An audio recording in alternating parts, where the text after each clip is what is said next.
Hello, happy people. We are, what is it? It is Tuesday. It's not Monday, it's Tuesday. We're doing a special one on Tuesday this week. So first off, apologies to everyone that is watching this again in future on Facebook. We've had a little bit of a surprise that happened around about an hour ago, so there's a bit of a panic to switch everything across. In reality, the more and more we deal with the Facebook broadcast options, the more and more it's likely that we're just going to switch all of the live sessions and all of the Capture One Pro tips across to YouTube completely. Facebook does a horrible job of compressing video. We've got other issues with the way that we stream, the way that we access stuff, so there's absolutely no way that that's continuing. So long term, the good news is switch across to YouTube and you get the high definition version of what we're offering. So to those people that are online, so hi, where are we are? South of England, Minnesota, Portsmouth. I'm hoping YouTube Jerry is up. He actually emailed us to let me know that it was 5 a.m. his time that he'd have to be up, which is actually no different to getting up for a sunrise. So hopefully he's going to be with us in a bit, because I think we've got one of his images to play with. So normal stuff before we get started. The version that we are editing on today is the 13.1 release, so 20.1 as it's marketed. That version is current as of the point that this video is recorded. Everything that we do in this session is going to be based on that version. If you've got an older version you want to upgrade, then feel free. Go on to the Capture One website. When you go to version 20, you get the May update, which is the one that introduced the new Heal and Clone layer and the before and after layer. So there's some new toys in there that came free with version 20 as a bit of an update this month. But I'm sure you've heard enough about that. We're not going to run them through again. But other than that, I guess let's get started. Let's go into Capture One. So who else we got on there? So a few of you have moved across from Facebook already. That's cool. We've got ST from Reading, Tormod from Norway, Miguel from Spain. Mark we've got to work out where you are. So you're on the Jurassic Coast, I'm on the Jurassic Coast. We're just not sure where on the Jurassic Coast you are, so we need to work that out. We've probably bumped into each other at some point. So let's start with this image from Adrian. So as promised, this week we're going to try and devote a lot of time onto Milky Ways, night shots, stars, scenes, galaxies, etc., and see what we can do to enhance them. So here is one of the first shots we're going to go through. This one, as I say, is from Adrian. It was shot with a Sony camera, but for some reason I'm not sure even the lens information. If I go to this little I tab in Capture One, there's nothing in here that's actually giving me the lens data. So I'm not sure what lens it was on there, but we'll have to stick with the generic profile for now. There's nothing wrong with the generic profile. To be honest, at night, it's better if you can use a manufacturer profile or the correct one from Capture One, because what we tend to find is a lot of artifacts and a lot of, certainly in the high contrast points, we get a lot of fringing and stuff like that. So be very careful using the generic profile, but it does a good job. It's going to do just fine for now. Let's just zoom in up here. Got a bit of noise, obviously we can see. I don't think we're too far out of focus. No, we'll come on to that in a second. So I'm going to turn on chromatic aberration for the lens, and we're going to automatically going to analyze that because it was a generic lens profile. I don't need to turn on diffraction correction simply because I'm guessing that even though this was shot at ISO 8000, pretty high, it was probably shot with a wide aperture. And we're going to go into that in a second as well. Where it's quite a wide lens, we can tell that because we've got so much of the Milky Way in. There's probably a bit of distortion, but without knowing the lens that's actually in use, it's a bit of a challenge to pull up exactly what we should be doing. So we do it visually. Obviously, if you had a building or something that was straight in here, then we could do the distortion to match that. But given that it's, I'm presuming this is Joshua Tree, I'm guessing, and is it Joshua Tree National Park? I'm not sure, but it's a Joshua Tree. There's nothing here that's straight, certainly not on the Joshua Tree, so I'm not too worried about distortion in this case. Now, before we go into the edit of this, just a couple of things for those people that aren't familiar with night shooting. First off, the ISOs that cameras can now operate at has made this a lot easier. So many years ago, when you could, you'd see too much noise when you got above sort of ISO 1000. You'd have to have a lens that was basically an f1.2 or something around there. Ideally, because you don't want a long exposure. If you have a long exposure at night, you're not going to see the stars as points. you're going to see them as lines. Now, this one was, well, it's 25 seconds, there we are, which is probably the maximum you want to do. And what you'll find, even at 25 seconds, as you look at the edges of a wide lens, you'll see these stars up here actually start to turn into lines. It's perfectly normal, and it's literally where there's movement, or apparent movement in the stars away from the Earth. So, of course, the stars aren't moving, the Earth is turning. We see obviously different positions of the galaxy as it does. As that happens, towards the center of the lens, you're going to find that hardly any movement's noticed. But towards the outside, the ends of the lens, the edges of the lens, you're going to see them turn into lines. So ideally, you want to keep your shutter speed relatively short, somewhere between 15 and 20 or 25 seconds. Certainly no more than 30 seconds, you're going to see trails. If you're trying to capture trails, that's fine. But if you want points of light, then ideally you want to keep it well below 30, as low as possible. That always meant that typically you'd have to then be forced to use a high ISO or a very, very wide aperture. Both of them in combination are the best scenario. So in this case, if you've got a camera that can handle ISO 8000, and this one sort of can, I've had a look in detail. If you can get away with it, then great. Typically, you're probably looking at about ISO 2000 to 2500 as a normal maximum you want to go to, and then the widest aperture you can use on your lens. There is a risk that you might get some softness, but also don't worry about depth of field too much. Typically speaking, you're going to be using a wide lens, as in not a wide aperture, but a physically wide lens with a wide field of view. The reason for that is the galaxy is pretty big. The Milky Way is pretty big. If you use like a 100mm lens or something like that, you're going to get this area here in the middle and nothing else. So it doesn't look like the galaxy. So what we want to do is get a wide field of view with a wide aperture, with a camera that can handle a decent ISO, so somewhere sort of around the 2000, 2500 mark, and then try and shoot for within 20 or 15 to 25 seconds, something like that. So in this case, we've got it's a good example. We've got ISO 800 or 8000, sorry, which is a little bit high, and we'll have a look at some of the noise in a second. But what you've also got, quite typically, is some light at the base. Now, normally when you're shooting the night sky, what you're looking for, ironically, is a little bit of light, enough light to illuminate your foreground. Sometimes you use artificial light. Sometimes you can use a slither of the moon. What you don't want is a full moon normally, because it's going to wash out the stars. But sometimes you end up shooting towards either sunset, in some cases sunrise, I'm not sure which one this was, or you can get light pollution from the city. So it's quite normal in any star shot that you're going to see a darker area at the top and slowly getting brighter and brighter as you get towards the horizon. Whether that's a city causing it, or the sun causing it, or the moon even, doesn't make any difference. We've still got the same challenge, which is how do I make sure I can see the galaxy all the way from the top down to the bottom nice and clear. That's what we're going to cover today. So there's all the intro done. That was the learning moment of taking photos at night. Let's move on to the learning moment of making them look even better in Capture One. First thing is white balance. So again, typically at night, your camera's going to get the white balance a little bit wrong. Here, I mean, it's got the greens right. I think by looking at this, there may have been some artificial light on the tree. Certainly the light looks a bit colder than it would do normally. But let's just try a little bit here, because actually what I'm going to do is cool it down a little bit. So did you see that difference? Let me just go back to shot. With a really, really small adjustment, all of a sudden it now looks like a night sky up there. It's more blue. So typically we're expecting to see sort of blues and pinks in the night sky, certainly more blue and deep blues. We're not expecting to see greens and oranges and yellows, apart from, we'll see in a second, there are some examples where that might be relevant. But typically for shooting the stars, it should feel colder than something that's more like a sunrise or a sunset. And again, so to correct for that little shift, so we went from 4186 and I went cooler. I think I covered this on last Friday. As we move the Kelvin cooler, typically the effect to our eyes is that the tint appears or becomes a little bit more green. So we're just going to undo that effectively by shifting the tint back up just to get to a more neutral color. So let's go into here. And what we're looking at is these branches on a Joshua tree are typically a sort of slightly off brown color and with these spiky green leaves. What we're looking for is to try and make sure that that remains so. So let's just up that a little bit more as well.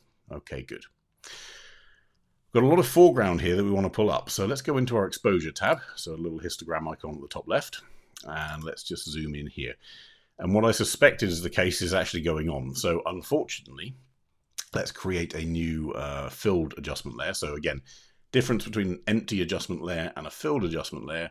The empty adjustment layer goes on with no mask. So in other words, all of the adjustments I make have no effect whatsoever until I start painting them on or filling in with a mask. A filled adjustment layer fills the layer.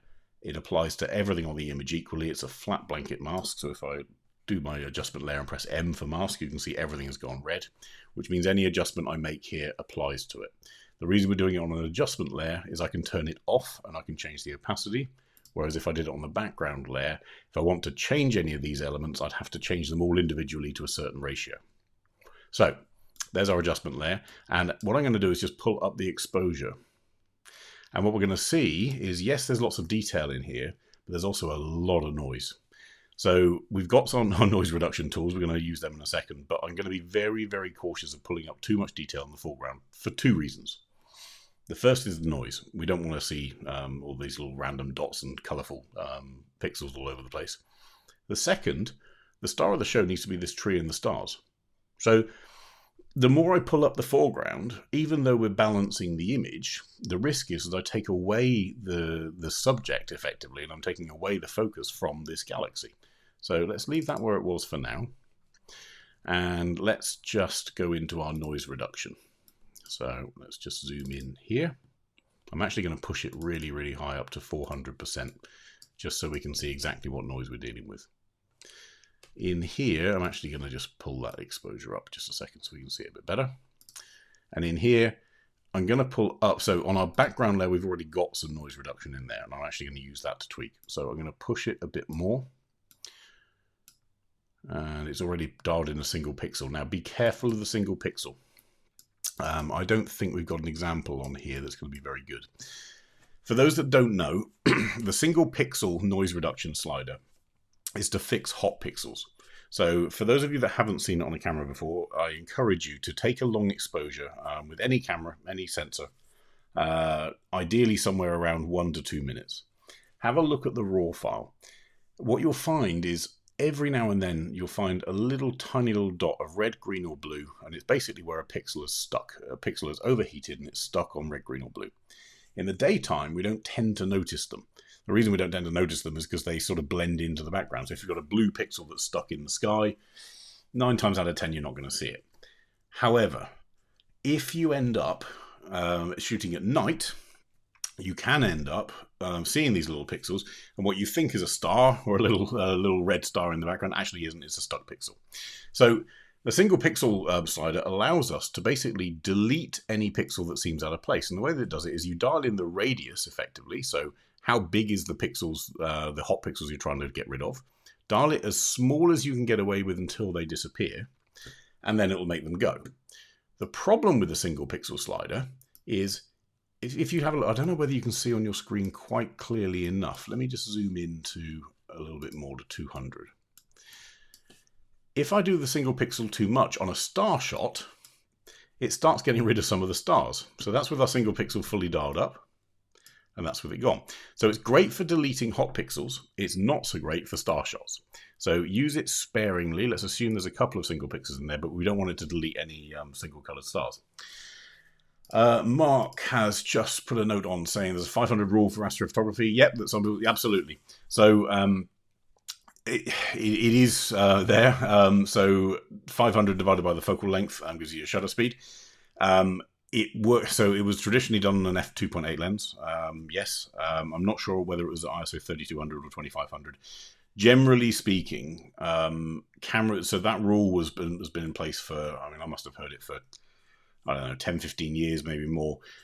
As camera sensors have become more and more sensitive at low noise ratios, I'd say it's possible to push your camera a little bit further than that. It's a good guideline, and it's stood a lot of people in good stead for a long time. But certainly, I mean, things like there's a Sony A7S II, which is still the king of the night sky. You can push that thing to an insane ISO, and it's still clean. So it's going to depend on your particular camera. But yeah, there are some rough rules that you can use by, or you can stand by. So there's a little bit more noise reduction that's built into here. Let's just make sure we're all the way in.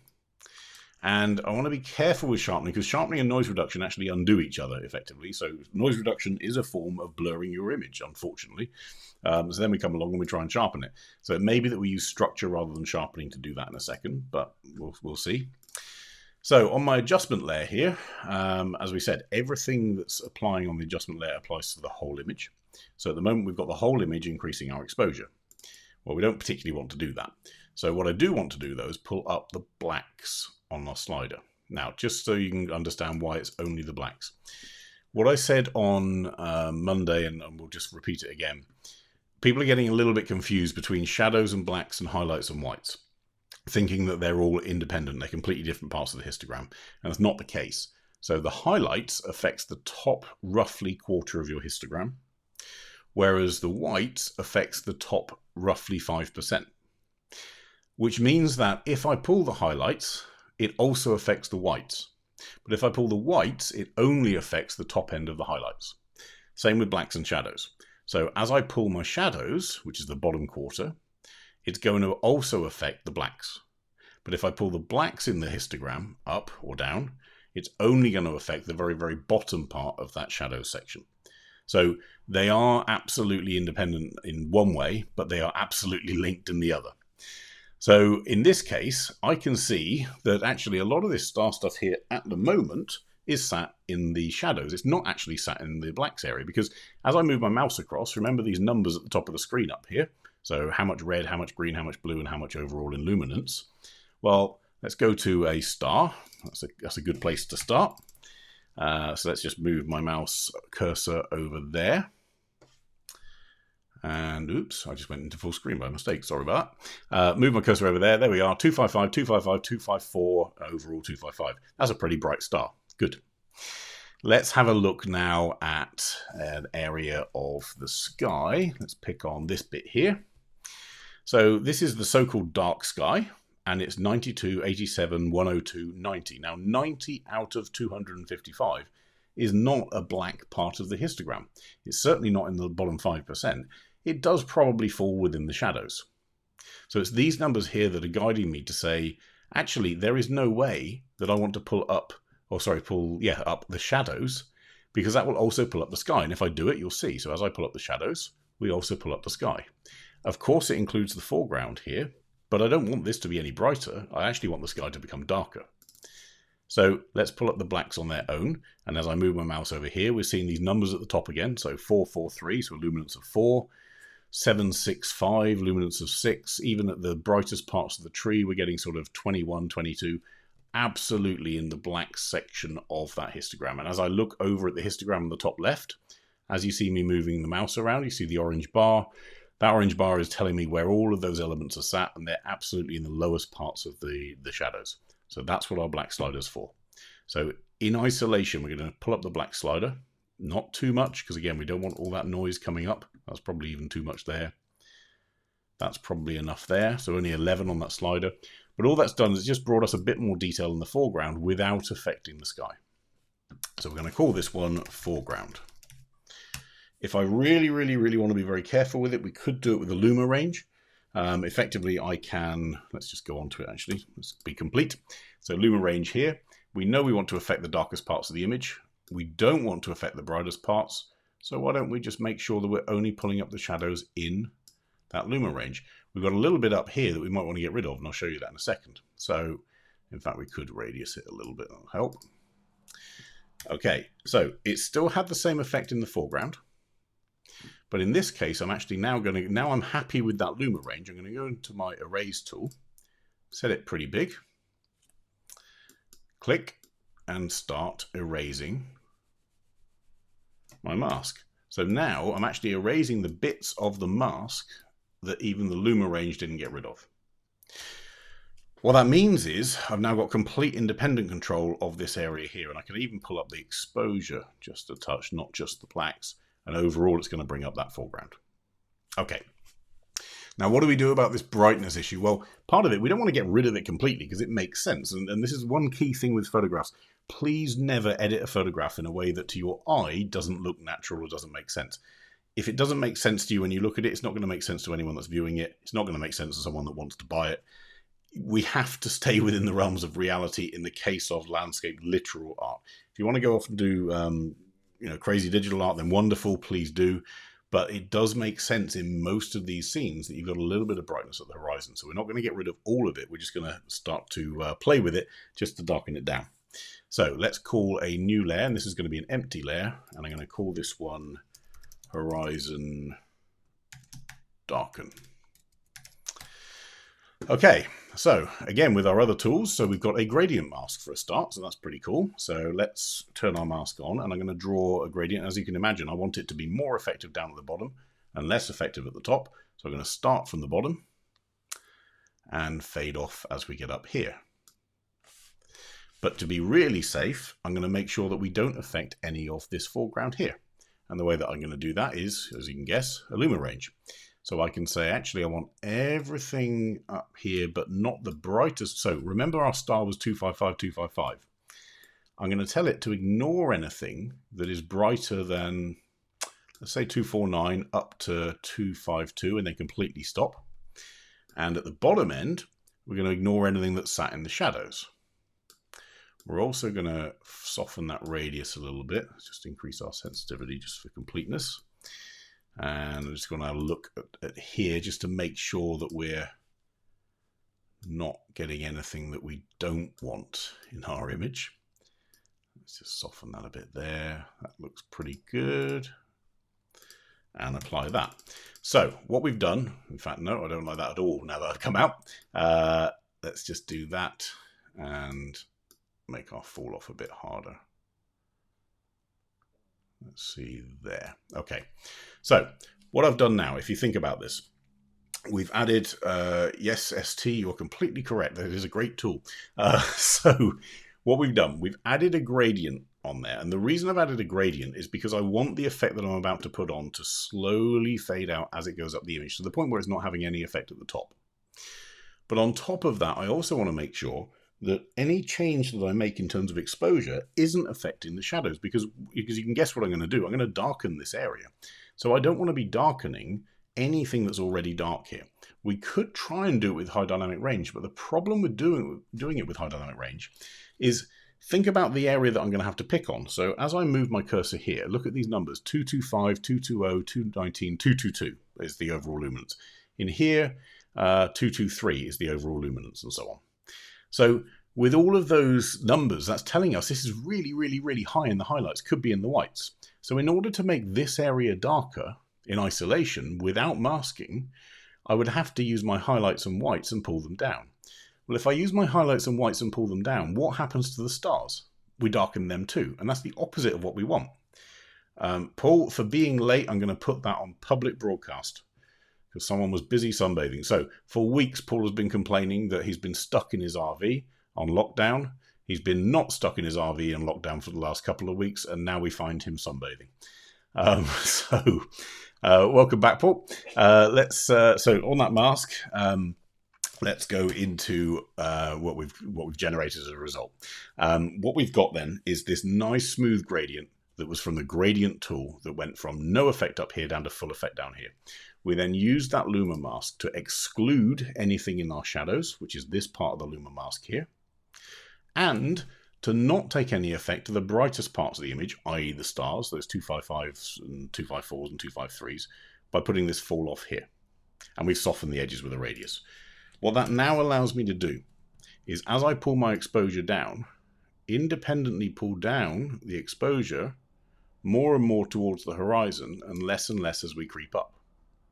Now, as we can see on the tree here, I'm not particularly happy with that result, so we'll refine that in a second. But what we've got, as you can see, is this smooth toning now of it falling as it goes down towards the horizon. We don't want to do the exposure change too much, so it's probably about there that we want to get to. But in general, this is a pretty good tool to be able to achieve what we want. So what we've now got to do is just make sure that we're not including the tree. So as we do this, we're going to find some challenges with that gradient, unfortunately. But the more and more we tweak, the better and better it's going to get. Let's just make sure our mask is looking good there. That is. Okay, So I've got a mask that I'm relatively happy with at this point. However, I've got some leaves on this tree that I'm not, because they've hit the same luma range, unfortunately, as the areas in the sky. But what I can do, remember this was a gradient mask, if I'm happy with my gradient overall, which I'm pretty happy with it, a little bit of a band there, but we'll maybe play with that in a second. So if I'm happy with that, let's just pull that to there. What I can do now is rasterize that mask and erase the bits of the tree that I don't want to include. So let's pull up our mask there. And if I pull on a grayscale mask, so Option and M or Alt and M, you can see why we're affecting that tree. You can also see the stars being excluded from the mask here. So you see these little black points? They're all the elements that, remember, on the luma range were set up here, so above 249. So we haven't affected the exposure of the stars at all because they're in the whitest parts of the image. We have affected most of this, and then slowly we fade off as it goes up. If anything, what I'm going to do is just make that fall off a little bit softer still to there. Okay. Now, I'm going to turn our mask off because I can see from that grayscale image, in fact, let's just put it there quickly, we have indeed, the white areas obviously in the grayscale version are where we've masked. So where we are is we've got some mask that covers over our leaves. So what we can do is go to our eraser, change our brush size a little bit smaller, make sure we're at a soft brush 100%. And I'm going to click once. It's going to say, do you want to rasterize the mask? What it means by that is the second I do this, it doesn't affect the luma range, but it does affect that gradient. So I can't change the gradient at all from this point, and I'm happy with that. But as I start to erase now, we can start to get all the little detail that it unfortunately picked up on the tree by mistake. Well, not mistake, it's correct. It's completely correct. It's just we didn't want it. And we can just erase the parts of the tree that we want to make sure we've still got the detail in. And this is pretty quick. So if I compare this to actually having to mask around the entire image, this is a massive time saver. Where are we at? Someone's just mentioned... Hi from Arizona. Miguel, I'm not sure what you mean. And if you see the Moore's BW, I'm not sure what we mean. Can you let me know? So that's where we're at in terms of that mask. So that one mask on that one layer has done this.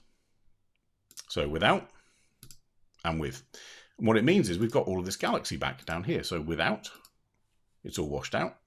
We've lost some of the stars even in here. With, and we've got it all back. All that different detail. Oh, sorry, Miguel just said the mask in black and white. Yes. So if you see the mask in black and white, let's just pull it up again. So Option and M or Alt and M, you can then see what we've effectively erased out. So the black and white bit, remember, anything that is in there which isn't black has been included in the mask. So if I really wanted to be tidy with this, I could actually go a little bit further with my erase tool. Let me just set it to around that opacity, about 2/3. And just to be really, really neat, we're just going to make sure we're affecting hardly anything down below. Just like that with our eraser. And there we go. So we've gone from a foreground that was underexposed. We've now got a horizon that's now been darkened a little bit. And now we can put another filled layer over the top and we can tweak. So with this filled layer, remember, this layer now impacts everything below. So everything that we've already done, you end up with this applying to all of those different layers. So with our new filled layer, what we can now do is start to play. Let's pull up some clarity. So certainly clarity in stars is a great tool. Let's just pull that up there. There we go. So if I just turn that off temporarily and on, you can see the difference. Let me just get rid of that question. Someone, who's that? Thinkhaziks. I'm not going to apologize for saying the name wrong because I've got no idea how to say it. I'm really sorry. But just did the hot pixel test, and wow, definitely try to shoot at 3200 instead of 6400 from now on. Yeah, lower ISO is going to be better. And also, yeah, the hot pixel thing, use the single pixel slider to get rid of hot pixels. The longer your exposure, the hotter the sensor gets, the more hot pixels you're going to see. And once you've seen one, you'll always see them, and then they become annoying. And for me, it was a great addition when they put this little slider in, this single pixel slider. Slide it up no more than you need. So basically zoom into 100%, slide it up until that hot pixel disappears, then zoom out, make sure there aren't any others and so on, but don't use it any more than you need, otherwise it can delete some detail that you don't want it to. So here's our adjustment layer. We've upped the clarity for a bit, and let's also go into structure. So let's pull up, I'm going to do 100% structure just to scare you. So that looks horrible, obviously. It looks like a line drawing, unfortunately, and the reason is because there's so much texture in this shot, not just from the tree, but also from the noise in the background, because it's at ISO 8000. So with this, let's just pull the structure down enough. So what I'd want is to pull it up in a way that makes these pop. So we've got a little bit of a highlight in the stars without introducing extra noise. So that's looking pretty good. Overall, what we can now do is add in some contrast, which is going to make that sky pop a little bit. Be careful with the contrast, especially on this horizon bit, because unfortunately on the horizon, the more contrast we add, obviously this light part is going to get lighter again. And that undoes everything we've just done here. I might use a little bit of highlight correction just in that darken area for the horizon just to counter that. So back on our, let's call it the pop layer. What we can also do now is, again, tweak with white balance. We don't have to tweak with white balance on the background only. We can tweak with it on here as well. Let's go to about there. It looks pretty good. And overall, I'm just going to pull up our, oh, not shadows. I'm going to pull up our black area too. Now, here's one. Whites. I can pull them up as well as down. So we always try to recover the white area of the image, right? We always try to pull it down to be able to see the detail that's overexposed. But in this case, wouldn't it be nice to make these stars up here pop? I know that I can't do much down here with the whites because it's also going to pull up all of that horizon. We don't want that. But what I can do is create a new empty layer. Let's call it stars. And from the top with my gradient tool, pull all the way down. So we've got a nice smooth transition from one to the other. And with that layer, remember it's affecting up here more than it's affecting down here. And with that layer, let's pull the white and we're going to pop it completely. So that's without and that's with. Let me just zoom in so you can see. Let's go into 100. So without and with. It's a small contrast pop, but what it does is it just makes the stars look like stars. So let's use the new before and after tool rather than creating a new variant. There was our before, and here's our after. Now, the beauty with this is we can play with the tone of this image completely. So obviously one of the big changes was the feel of the image. So the sort of warm, murky color of the sky versus this cool blue night sky. But we don't have to stick with the cool blue night sky. We can do whatever we like with it because that was done on our pop layer. So I'm going to rename it just for completeness. We're going to call it pop and white balance. So with this, we could warm it up. We can go back to there, which is a bit more closely aligned to what we had before. Obviously, we've got more information here. We've got more detail down here. We've pulled up the shadows. We've got a lot more information in these stars, especially when we get down to this area down here. But this is now completely in your control. So you can make it cooler and more pink. That looks pretty cool. I like that.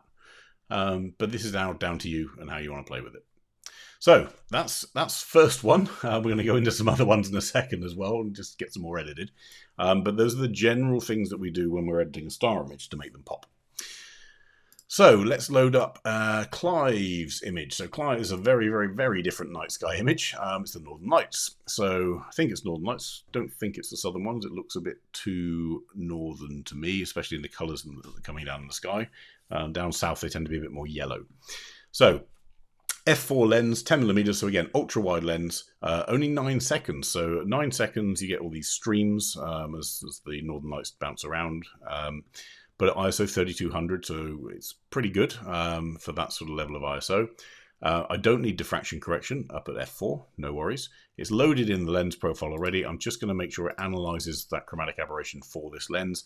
As a general rule, it's just safer to do that for every shot. Just pull in the analyze button and get it to analyze it for that particular lens on that particular camera on that particular day of that particular scene, rather than that of in a lab. The Brian has just said awesome stuff from Australia. What time is it in Australia right now?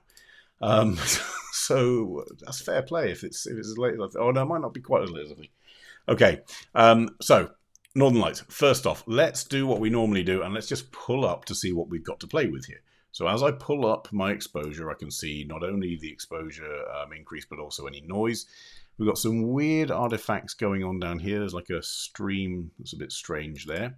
But Capture One's noise correction has kicked in, noise reduction has kicked in. So it has decided these are the correct settings for this particular shot.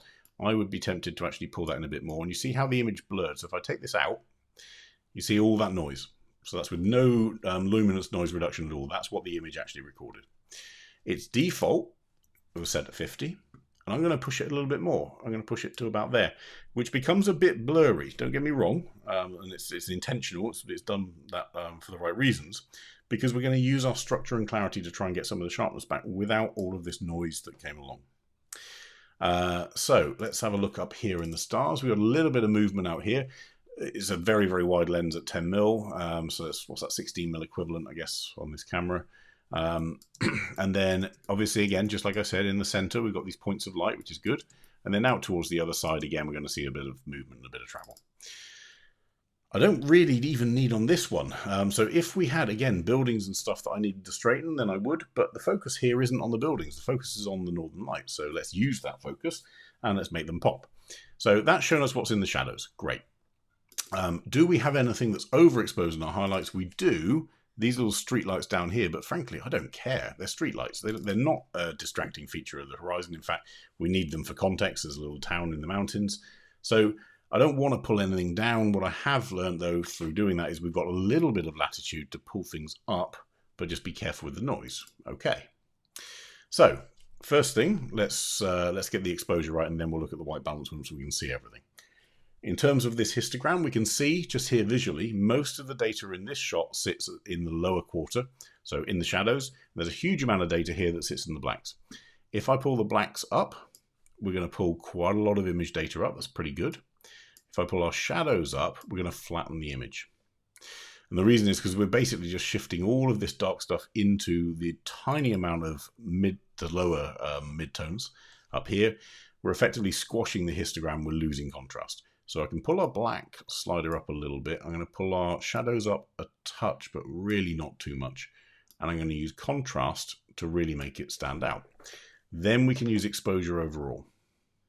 Probably to about there. That's pretty good. Okay. Whites, again, so there's nothing, remember, there's nothing in this histogram up here, up in the whites, apart from the stars. So those stars, let's just zoom in here, get my cursor. As I put my cursor over it, let's see what it does. In fact, I might need to go in even closer. There we are, 215, 213, 237, overall 216. In this case, overall 208, 214. So it sits in that upper region of the highlights. So if I do make our whites even brighter, it's only affecting the stars. It's not affecting anything else in this shot.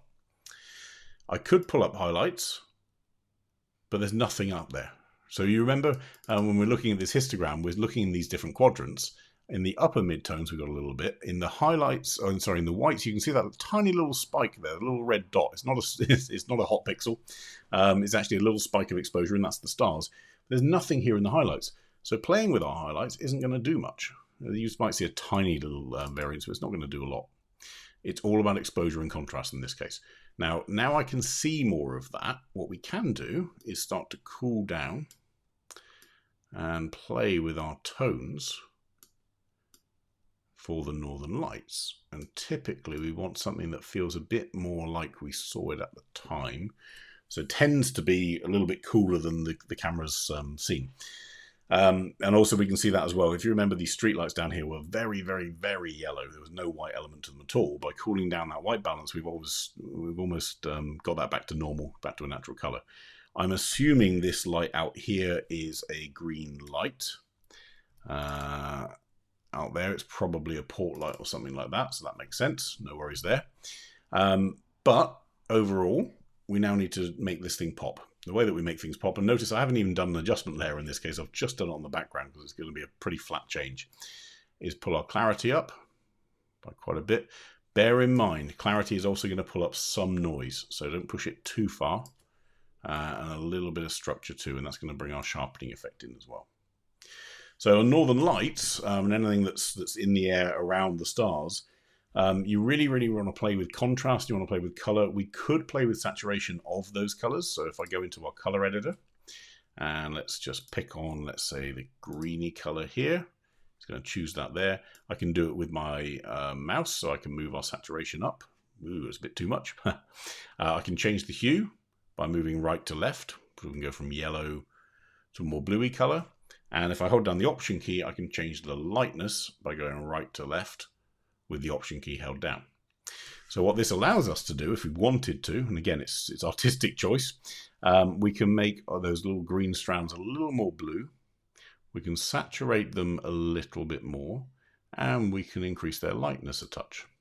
So if I undo that, so you can see the difference. So there, that's without, and that's with. So you see the change. We've just made it pop a little bit more. Exactly the same with the purple areas. So let's pick on this area here, or maybe actually this area here is a bit safer. And again, we can actually do this with the sliders rather than with my mouse. So we can increase our saturation.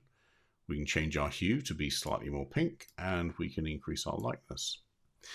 So now we start to see a really, really cool set of aurora on top. Now, again, this entirely depends on what you're trying to do with the image, because if this isn't how you saw it, then there's no point in turning the image into this. To my eye, this tends to be how the aurora quite often looks, but let's just go back to our before and after so we can see.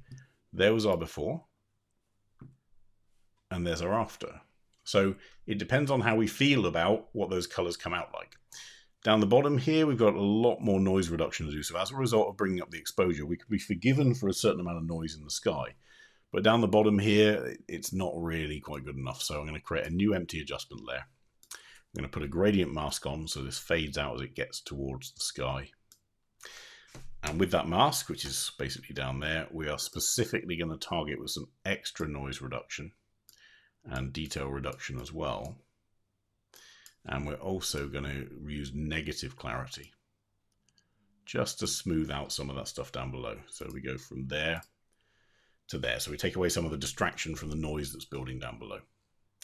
And what we could do overall, again, in that background, we could pull our overall saturation up and our brightness down. So remember, there's a difference between brightness and exposure. Exposure takes your histogram and it literally slides it from right to left, from highlights to shadows, or shadows to highlights, depending on which way you move the slider.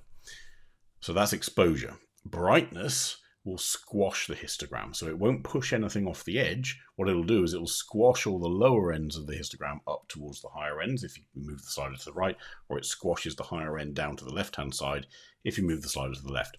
So in this case, I don't want, so when I pull that brightness down, I don't want anything to get any darker and fall off the edge of our histogram. I don't want anything to go below 0 because we've already got enough in here that's dark. But what I do want is to just push some of these midtones back down towards the darker end of the scale. So again, that one, pretty cool as far as pictures go. Kind of like that. Again, the lower the ISO you can get away with, the better. There are noise reducing plugins and everything you can get. There's one from, who is it? It's Topaz, do a noise reduction tool. So does a company called Imagenomic. Both of them do a very good job of reducing noise.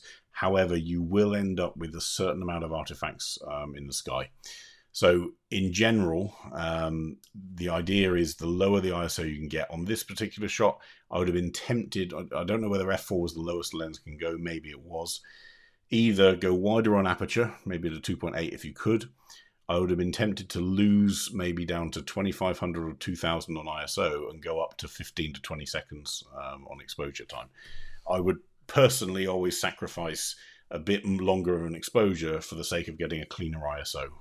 But again, that's down to your workflow and how you want to operate. Again, with this one, we can obviously change the feel of this. So with the white balance, let's just, for the sake of making it easy, create a new filled layer called white balance. And with that filled layer, we could warm it up so we can actually get it back to exactly the white balance that the camera saw, just a bit more vivid. Or we can leave it where it was with that sort of cooler, slightly more northern look between the two. Okay, Jerry, YouTube Jerry, who was up at 5 a.m. this morning in Arizona. So let's go on to this one. This one's actually a little bit easier for us for a few reasons. You'll love this. So first off, I I'm not sure what that is, whether it's a hotel or a house or something like that, but obviously there's the Milky Way up above. Let me just press the Y button to get rid of the before and after. But there's a few things that I instantly like with this shot, and it's nothing to do with the composition or the subject. It's the fact that, let me just do our quick aberration analyze. It's the fact that it was shot at ISO 1600 and with an f2 lens at 16mm. So, lovely wide aperture. Hopefully nice clean ISO in relative terms. Obviously 1600 is never going to be clean, but it's going to be a lot cleaner than 3200 or 8000 and so on. And a nice wide field of view, so we've got a lot of the Milky Way in. So let's go on to our exposure tab, and just like before, let's see what we can see in the shadows by pulling up our exposure. So we've got a lot of detail in here. Oh look, there's some hot pixels. That's kind of cool. So here we go. These things are hot pixels for those that wanted to have a look. Jerry, yes, you're here. Yep. Jerry is here, and here is hot pixels. So, hot pixels, we've already discussed it. Here is our fix on our background layer. Let's go to our details tab, single pixel, and you'll see it's set to 0. So as I pull it up, let's pull it to the maximum. Look, that one's, they've sort of disappeared. Make sure that one's disappeared. That one's still there. We could pull it up a bit more, and now it's disappeared as well. So we are using the single pixel slider to the minimum we can get away with that makes these hot pixels disappear. Do not worry if you zoom out and you still see some of the hot pixels. That's just the preview build, so don't worry too much. But what you don't want to see when you zoom in is a load of those red and blue dots. So if I turn the hot pixel or the single pixel slider off, there's a red dot there, red, blue, red, red, and so on. If I put that back to roughly where we were, they're gone. So the single pixel slider for hot pixels is one of the best tools that are in this program. And for people that have been plagued by hot pixels, you'll find that that's one of the first things that they try and change. Okay, so let's go on to our exposure tab again. And of course, this was with the exposure pulled up. With our exposure pulled up, we can see there's a lot of detail in this building that we can pull up as well, without having to worry about too much noise. So for a start, let's put our exposure back down because I don't want to change the night sky too much. And again, let's use one of our handy little gradient tools. So in Capture One, if I click on a gradient tool without a new layer, when I start to draw it, it'll automatically create the first layer, which is the adjustment layer for that gradient. And with this gradient, I am going to pull up our shadows. And I'm actually going to shift that gradient down a little bit so we're affecting less of the sky. Now to shift the gradient in an asymmetric way, you hold down the Option key on one of the edges. And we go to about there. Now again, like before, don't worry too much about the fact that we've got some horizon on there. In fact, let me just do this a slightly different way. I'm going to soften that transition there. That's better. So let's pull our shadows and our black area up there. Good. Okay, on our overall background, I'm going to pull up the black section on its own. Good. And we're going to cool down the whole shot, just like before. So again, the night sky isn't this warm. The night sky generally feels a little bit blue, a little bit cold, a little bit night-like. So let's pull down our Kelvin for our white balance. Now, with that change at the bottom, we're also seeing some of the grass start to appear a little bit different color and so on. So I'm just going to make that change as well on the tint, just to bring it a little bit warmer, or a little bit more pink, away from that greeny color. And on our adjustment layer here, I also want to just make a small adjustment just to warm up the house and do that separately. So what I've effectively got is two different types of white balance. One is on the background overall, where we've cooled everything down, in fact even more, and gone like that. And then on the adjustment layer of the house, I've kept things a little bit warm, not too much, just a touch, because it was starting to go a little bit greeny. So remember when I said when you cool an image down, the temptation is that the tint of the image ends up going a little bit green as well. Just be careful with that. This does it a little bit better. Okay, so now with our night sky, so let's pull on a new empty layer. I'm going to call this one night sky. This one we're going to call building. And with our night sky layer, we're going to draw another gradient down to here. And let's just see that mask. Okay, now with that gradient, I could try and use a luma range, but let's just see what happens with that. So I don't want to affect the building, so we're going to exclude anything that's too dark, right? Well, oh, that doesn't work, because the reason is it's excluded all the sky stuff as well. This and this are roughly the same luminosity. So there are certain circumstances where a luma mask isn't going to help you. In this circumstance, you would be better off using an auto mask with either the erase tool or the drawing tool. So if I right click and go to auto mask, I get that extra circle, and I make sure that the bits, it says, do you want to rasterize? Yes, I do, because this was a gradient layer before. The bits that I want to remove, just turn our mask on, I overlap over the middle of the center circle and keep the tiny, very, very middle circle inside the areas that we're trying to delete. So that's how the auto mask works. Let me just go over another bit in a second and we'll just have another look. It's actually gone a little bit overzealous over there. That's not very good. Let me turn the hardness right the way up so we can probably get that a bit better. So again, the smallest circle in the middle needs to stay on the subject that you want to include or exclude in the case of the eraser tool from the mask. The outer circle, or in the case of a softer brush, the middle circle, you're going to make sure is overlapping on the area that you want Capture One to be clever with. And if I now let go, ooh, it didn't do what I was expecting. That's not very good. Cool. Let's do this another way. So let's just clear that mask. And we're going to add the mask the other way around. So let me go onto our brush. We're on auto mask here. Pretty high opacity, in fact 100%. Hard brush. In fact, let's just drop that down a little bit. And let's go onto here. So again, I'm now doing the reverse. So we've got the smallest circle over the area that we do want to mask, and the middle circle, in the case of a slightly soft brush, over the area we don't. There we go. And it's now auto masking around that house correctly. Not sure what happened with the original erase, because I've done that many times before and it's been absolutely fine. So to save you guys watching me do something very, very boring for a long time, I'm going to do this in quite a rough way, but you'll get the idea.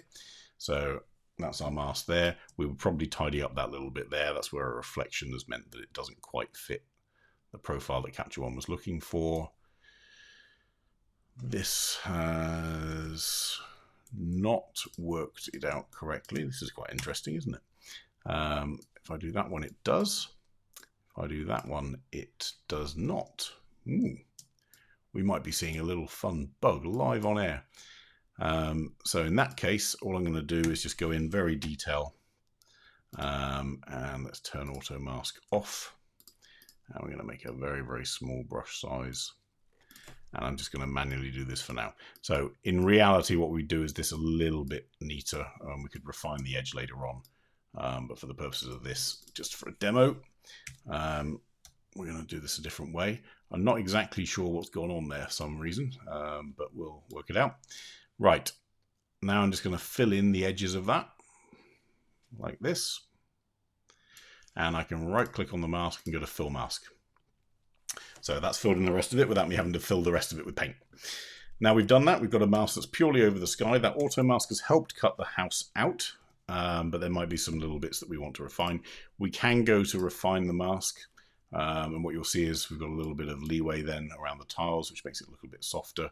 That looks pretty good actually there with that refinement on.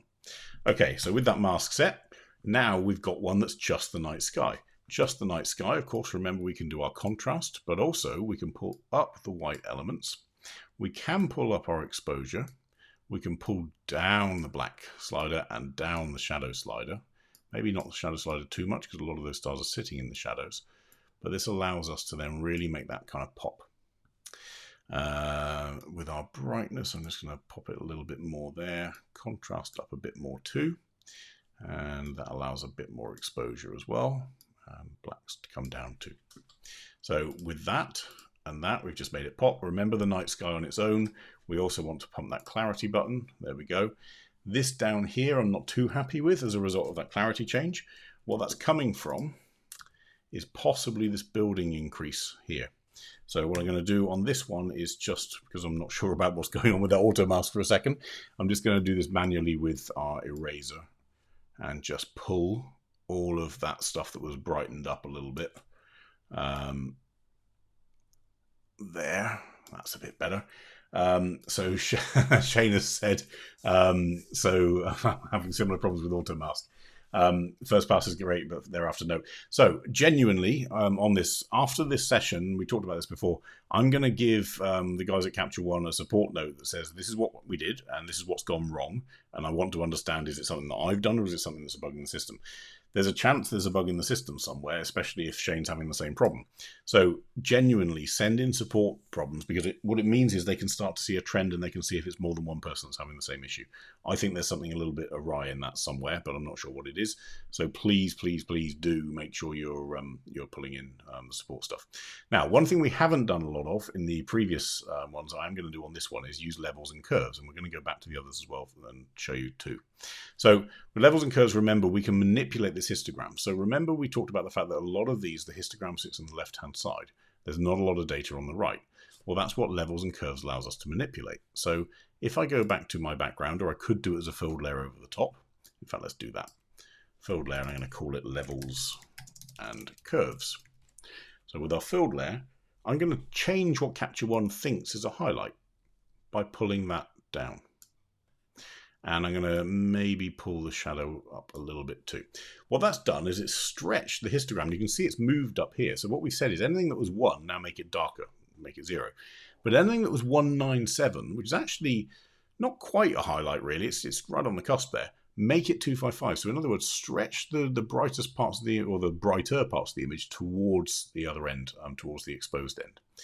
Curves, we can do the same. We can put an S-curve in. So what an S-curve allows us to do is to take the upper midtones and make them brighter, and either take the lower midtones and make them darker, or we can leave them flat. Now on the overall image, I want to leave them flat, but here's the thing, on the night sky, wouldn't it be cool if I could separate that out and make the night sky look really, really powerful? Like so. So this is all done with a curve. And you notice it's only happening on the night sky. So I'm going to leave that there, and we're just punching those stars so they really stand out. So we go from that to that.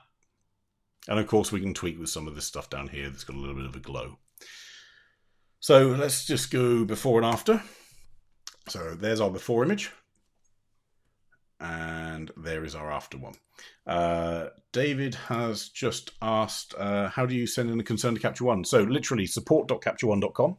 At the top right, I think it is, there's something like report an issue or tell us something or something like that. I can't remember the exact wording. But literally support.captureone.com. Go on there. It'll ask you for your operating system, the version you're using, and so on, and send in any bugs that you've found. Jerry has said, the shot is his house. So I had a similar issue when I took the shot as a single shot and stacked 7 other shots. Yeah. So to a certain extent, we don't need to do too much of that with this. We can pull it up, and you can see there versus there. Of course, it would always be cleaner to have a single shot that's a long exposure with a lower ISO on the foreground. But in the background, remember, we're looking for speed because we don't want those stars to move too much. And actually, you've got a couple of shooting stars in this shot too. But if we look at the difference between our original, which actually looks pretty flat, through to the edited version, which starts to really pop. And again, as I said, we can play with some of this stuff down here. We've erased effectively, where were we? The building one, so that's gone from there. Effectively, we'd have to put in another gradient filter just to really reduce that horizon light if we want to. Don't have to. Some people prefer it where you can see there's a glow from a city or whatever in the surrounding areas. But that sort of works, and the difference is pretty huge. Let's just do a clone and reset so you can see them truly side by side. So there's our before, and there's our after. So with the other, there are other people that also have images that are sent in. We're not forgetting them. We will come back to them later on. Believe me, we'll come back to it on next week's session. But just on that same point with levels and curves, again, we can do it on all of these images too. So let's, on this one, pull in our levels. So we're making the darker parts even darker and the lighter parts even lighter. So let's go before quite flat and after a lot more vivid. And let's go on to Adrian's first image. So again, exactly the same. We can, in this case, I don't really want to pull the darks in any darker because we've got a lot of dark stuff in there already, but I can pull the lights in there and we can offset it here. And what we can do is use our famous S-curve just to really make them pop. Again, your choice on what you do with the horizon. Be very careful with that. You can make it look a little bit overdone if you're not careful.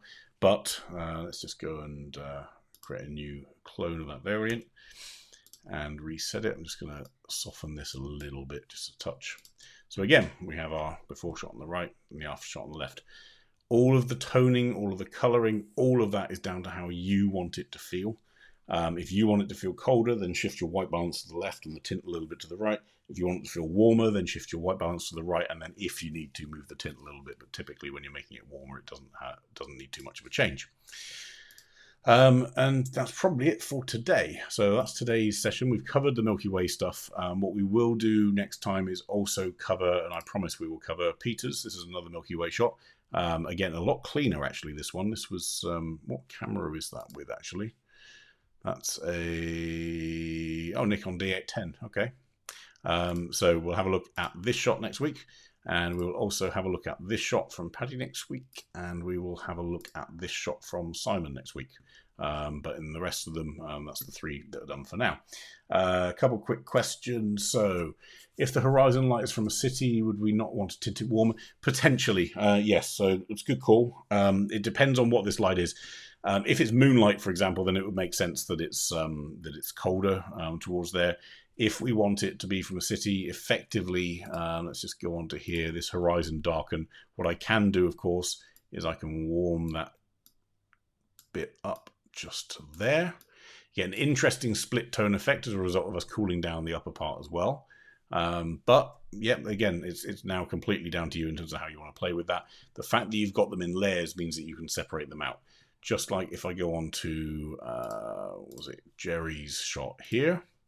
Again, it depends where this has come from. If it's come from the city, we might want to warm it up a little bit at the horizon. But again, do it with a layer so that you've always got that control. The fact that I can go into a picture like Adrian's one here and just say, right, okay, you want the horizon warmer? Or I can click on the horizon and I can make it a little bit warmer, is going to save you a huge amount of time if someone says, actually, I want it cooler or I want it whatever later on. So genuinely with this stuff, try and do it with layers. Because if you do it with layers, you can always edit and you can always change. Where were we? There's an auto mouse question somewhere. I can't necessarily find it. Okay, so if anyone else has any questions, then just put them in the comments. Not on this live version. So what will happen after this is we upload a more high-res version into YouTube. You'll be able to see it in full, effectively 4K. It's 3840 or whatever. But for now, that's probably it. And send any comments through on the final version, and we will catch up again, I think, later in the week. I think it's either Friday or next Monday. I can't remember which one it is. Have a look on the Facebook events, and we're also going to start updating YouTube with the events as well, so that people on YouTube purely can dial in, especially if we're going to be broadcasting more on here. Jerry, yes, you will get a copy of the edit. We will send that across straight away, so you'll have it in your inbox this afternoon. Cool, that's it, and we'll catch everyone else later on. For sending other files in, then make sure that you use that tool, so pullreeflive.wetransfer.com, and also make sure you have a look at that channel, which has got some of the specific tips on specific tools that we're adding to all the time. Cool, and we will catch you all later. Cheers, bye.